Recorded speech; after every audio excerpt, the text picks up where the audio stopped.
السلام علیکم ورحمۃ اللہ وبرکاتہ۔ بسم اللہ الرحمن الرحیم۔ امید ہے آپ لوگ خیریت سے ہوں گے۔ اللہ تبارک و تعالی آپ لوگوں کو ہمیشہ اپنے حفظ و امان میں رکھے۔ ناظرین، آج سے 3-4 دن پہلے ایک صاحب کا فون آیا اور انہوں نے مجھ سے پوچھا، حضرت یہ بتائیے شیخ سدو کون ہے؟ تو آج میں اسی ٹاپک پر بات کروں گا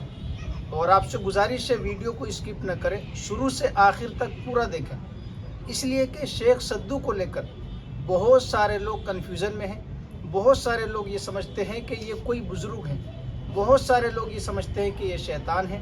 بہت سارے لوگ یہ سمجھتے ہیں کہ یہ کوئی بہت بڑا اللہ والا تھا، نیک آدمی تھا، اس سے فائدہ اٹھانا چاہیے، اس کا عمل کر کے اس سے دوستی کرنی چاہیے۔ تو آج میں آپ لوگوں کو بتاؤں گا شیخ سدو کون ہے، اس کی حقیقت کیا ہے، یہ کوئی انسان ہے یا جنات، اور اس کا عملیات کی دنیا میں کیا مقام ہے، اگر کسی پر سوار ہو جائے تو اس کا علاج کا طریقہ کار کیا ہے۔ دیکھیے، سب سے پہلے میں آپ کو بتا دوں، شیخ سدو یہ در حقیقت ایک شیطان ہے، اور اتنا بڑا شیطان ہے کہ اس کے ساتھ ہمیشہ بہت سارے ایک شیطانوں کی جماعت ہوا کرتی ہے، اور بعض مرتبہ یہ انسانوں پر حاوی ہو جاتا ہے، اور سفلی عملیات، جو لوگ سفلی عمل کرتے ہیں تو اس کا جو عامل ہوتا ہے اس کو یہ 1 منٹ کے لیے نہیں چھوڑتا۔ یعنی اگر کسی نے شیخ سدو کو وش میں کیا، شیخ سدو کا عمل کیا، تو یہ اس کو اپنے کرنے والے کو، عامل کو 1 منٹ کے لیے نہیں چھوڑتا، ذرا سی غلطی کی وجہ سے ختم کر دیتا ہے، جان سے مار دیتا ہے۔ اور شیخ سدو سے اس کے بارے میں آپ لوگوں کو بتانا اس لیے ضروری ہے کہ اس سے زیادہ نقصان عوام اٹھاتی ہے، آپ لوگوں کو پتہ ہونا چاہیے اس سے بچنے کے طریقہ کار کیا ہے۔ دیکھیے، اگر کوئی اس کا عمل کرے، اگر کوئی مسلمان ہے اور سفلی عمل کرتا ہے تو ظاہر سی بات ہے اس میں غیر اللہ سے استمداد طلب کی جاتی ہے، مدد لی جاتی ہے، تو وہ مسلمان نہیں رہتا۔ لیکن اگر کوئی مسلمان کو چھوڑ کر کوئی بھی انسان عملیات کی دنیا میں سفلی عمل کرتا ہے، شیخ سدو کا عمل کرتا ہے، تو اس کے لیے جنگل میں جا کر باقاعدہ چلہ کشی کرنی پڑتی ہے، اور جب اس کا عامل جو ہوتا ہے وہ قول و قرار کر لیتا ہے، عمل پورا ہو جاتا ہے، تو اس کے بعد وہ ایسی بستی کا رخ کرتا ہے،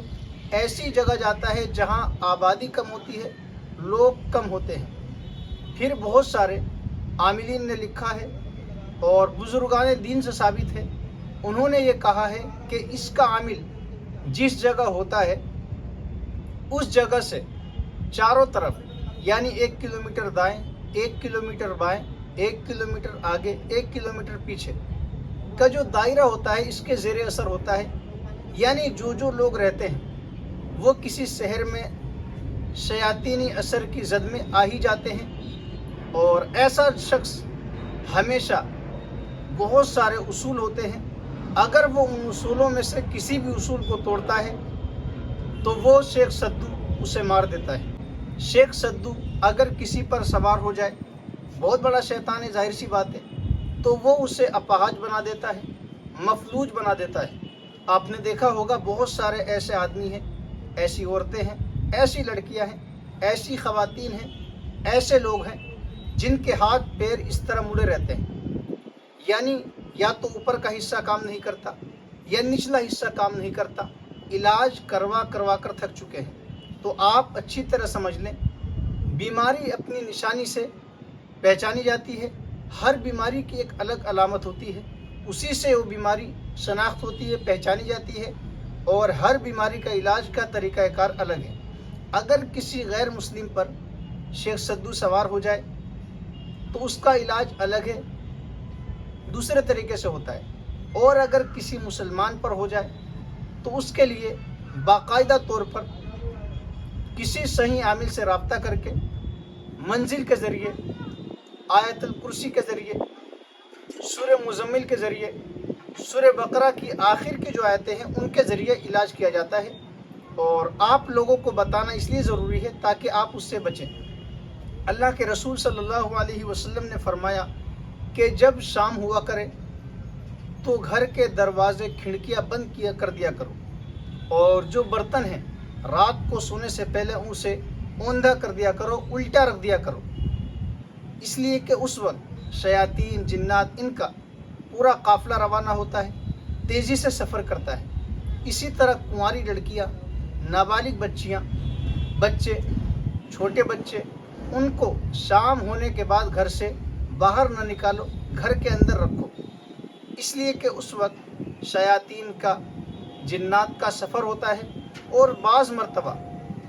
خاص طور سے اس میں ان کی زد میں بچے شکار ہو جاتے ہیں، نابالغ بچیاں شکار ہو جاتی ہیں۔ تو اس سے بچنے کا آسان طریقہ یہی ہے کہ آپ صبح سے شام تک، شام سے صبح تک آپ صلی اللہ علیہ وسلم نے جو دعائیں بتائی ہیں ان کو پڑھیں۔ اس کے علاوہ پاک رہنے کی کوشش کریں۔ اگر کوئی اس کا مریض ہے تو وہ ہم سے رابطہ کر سکتا ہے، اور اپنا باقاعدہ طور پر کسی بھی صحیح عامل سے مستقل علاج کروائے۔ اور اس سے بچنے کا ایک طریقہ یہ بھی ہے کہ آپ ہمیشہ صبح اور شام 3 مرتبہ آیت الکرسی پڑھ کر اپنے اوپر دم کرتے رہیں، اور سورہ فلق، سورہ ناس پڑھ کر دم کرتے رہیں، تو انشاءاللہ اس سے حفاظت ہو جائے گی۔ اللہ تبارک و تعالی ہم سب کو قرآن و سنت کی سمجھ عطا فرمائے، آنے والی پریشانیوں سے، آفتوں سے، تمام طرح کے شرور و فتن سے، بلیات سے ہم سب کی، پوری امت مسلمہ کی حفاظت فرمائے۔ السلام علیکم ورحمۃ اللہ وبرکاتہ۔